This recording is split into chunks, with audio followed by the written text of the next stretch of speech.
Et vous retrouvez bien là, d'ailleurs, la portée du serment. Le serment, c'est l'adhésion au contrat social. Le serment, c'est l'adhésion au pacte social. Celui qui n'adhère pas au serment, celui qui ne prête pas serment, est un étranger à la France révolutionnaire. Et donc, par conséquent, il n'a plus rien à faire au sein du territoire. D'où l'importance du serment que l'on fait prêter à différentes étapes de la Révolution et qui conduira à cette situation tout à fait grotesque d'un Talleyrand en 1815 qui se vantera d'avoir prêté 12 serments de fidélité. Ben oui, quand on n'a qu'une parole, il faut savoir la reprendre, surtout quand on doit la redonner. Bien. Et effectivement, alors, ce serment qui manifeste l'adhésion au pacte social est la source des premières persécutions qui visent le clergé. Alors Louis XVI remet son veto, ça lui vaudra la journée révolutionnaire du 20 juin, au cours de laquelle les Tuileries sont envahies par les sans-culottes, avec la complicité de l'Hôtel des Villes de Paris, avec la complicité de l'Assemblée. Les Tuileries étaient sans protection, puisque la garde constitutionnelle avait été dissoute quelques jours plus tôt par l'Assemblée législative. Et personne pour protéger les Tuileries. Les Tuileries sont envahies, la foule fait pression sur le roi, Louis XVI, encerclé de sans-culottes, résiste, il tient bon pendant des heures et des heures, il accepte tout, y compris qu'on lui mette un bonnet grotesque sur la tête, y compris de boire à la santé de la nation, à la bouteille, mais ça, il refuse. Ce n'est pas le moment de discuter de ce décret. En mettant mon veto, dit Louis XVI, je n'ai fait qu'appliquer la Constitution. On en parlera une autre fois. Et Louis XVI n'a pas cédé. Il n'a pas cédé. Ceci dit, Louis XVI n'a pas cédé, les révolutionnaires sont dès lors décidés à se défaire de ce roi qui est un obstacle à la révolution. Ce sera la journée du 10 août qui renverse la monarchie dans les conditions que vous savez. À ce moment-là, la persécution va devenir violente, sanglante. 3 semaines après le 10 août, ce sont les massacres de septembre, qui commencent au Carme, avec le massacre de 3 évêques et de près de 200 prêtres. Je ne sais pas si vous avez déjà Girard à Paris. Les lieux n'ont pas changé. On voit le jardin où les prêtres ont été tués, on voit le perron sur lequel ils ont été assassinés. On voit même la salle où les tueurs allaient se reposer, poser leurs armes sur le mur, et il y a encore des traces de sang sur le mur. Du sang des martyrs laissés par les tueurs qui venaient se reposer, d'avoir trop tué. Bien. Donc il y a ces premiers massacres de septembre, mais ces premières exécutions ne sont pas, ces premiers martyrs ne sont pas tout à fait les premiers. Il y avait déjà eu des assassinats dans les semaines précédentes, et des assassinats qui avaient commencé avant même la chute de la monarchie. Ce qui montre bien d'ailleurs le climat dans lequel on était dans les dernières semaines de la monarchie. Le premier prêtre assassiné, semble-t-il, l'a été pas très loin d'ici. Il s'agit du vicaire général de Sénèze, l'abbé Reynard, qui se dirigeait vers le comté de Nice avec des passeports en règle pour chercher refuge, et qui a été assassiné avant de passer la frontière, le 6 juin 92. 2 mois plus tard, le 9 août, ce sont 4 prêtres réfractaires enfermés au château de Manosque qui sont pendus, sans autre forme de procès. On a eu, le 14 juillet, l'assassinat d'un prêtre à Limoges. Quelques jours plus tard, un autre dans le Lot-et-Garonne, à Clairac, etc., etc. Les premiers assassinats ont commencé dès l'été 92, avant même la chute de la monarchie. Et ils vont se prolonger tout au long de ce que l'on appelle la terreur.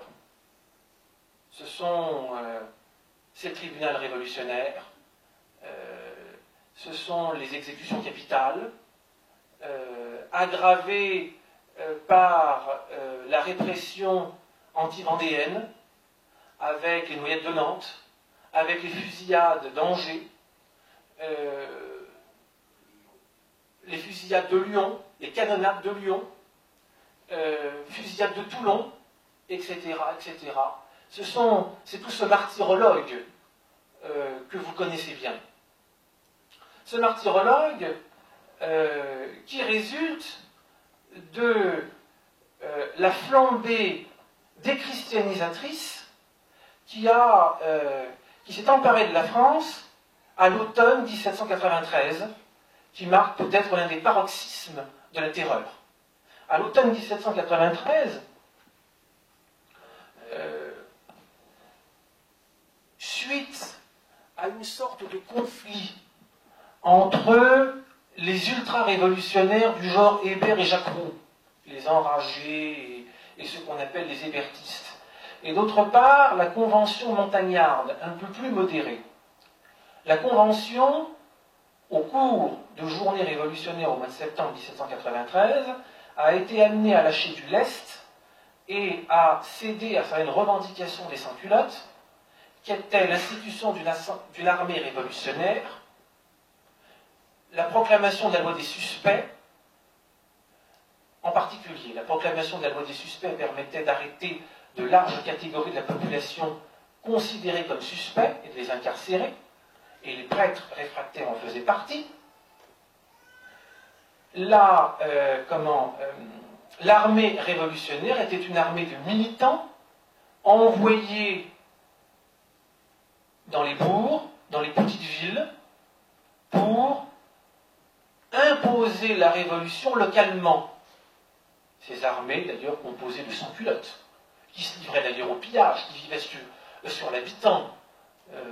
La première chose qu'ils faisaient, c'était effectivement de se nourrir et de boire au détriment des paysans du coin.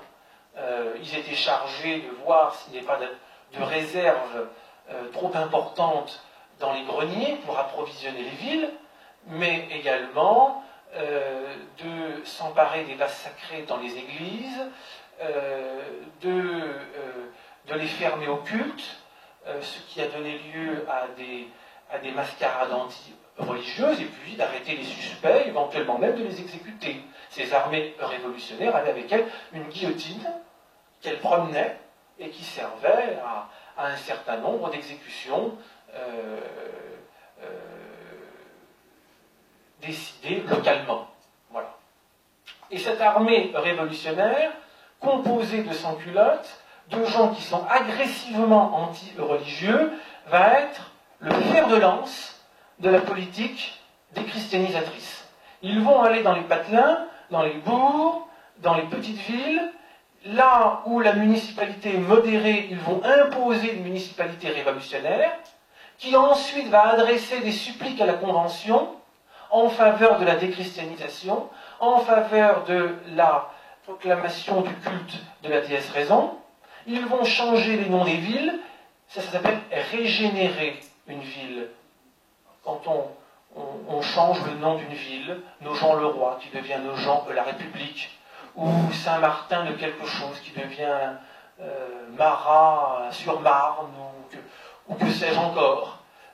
On régénère, on change les noms des rues, on change, et puis on ferme l'église, on confisque les vases sacrés, on confisque les cloches pour en faire des canons, et on commence d'ailleurs par s'amuser. C'est-à-dire qu'on organise une mascarade anti-religieuse où ces sans-culottes se revêtissent des ornements sacerdotaux et vont défiler de cabaret en cabaret en chantant des chants obscènes, etc., etc. Voilà ce qui a été à l'œuvre. Et puis une fois qu'on s'est livré à ça, eh bien, on régénère l'Église, donc on fait le temple de la philosophie dédiée à la déesse raison. Au cours d'une autre grande cérémonie où on va chanter des chants patriotiques, etc., etc. C'est ça, la déchristianisation d'octobre et surtout de novembre et décembre 93. Et cette déchristianisation, elle est encouragée par la Convention. Le 6 novembre 93, la Convention permet aux municipalités de supprimer le culte dans leur commune. Et un certain nombre de municipalités vont s'empresser de fermer la cathédrale, de fermer l'église pour la transformer en temple.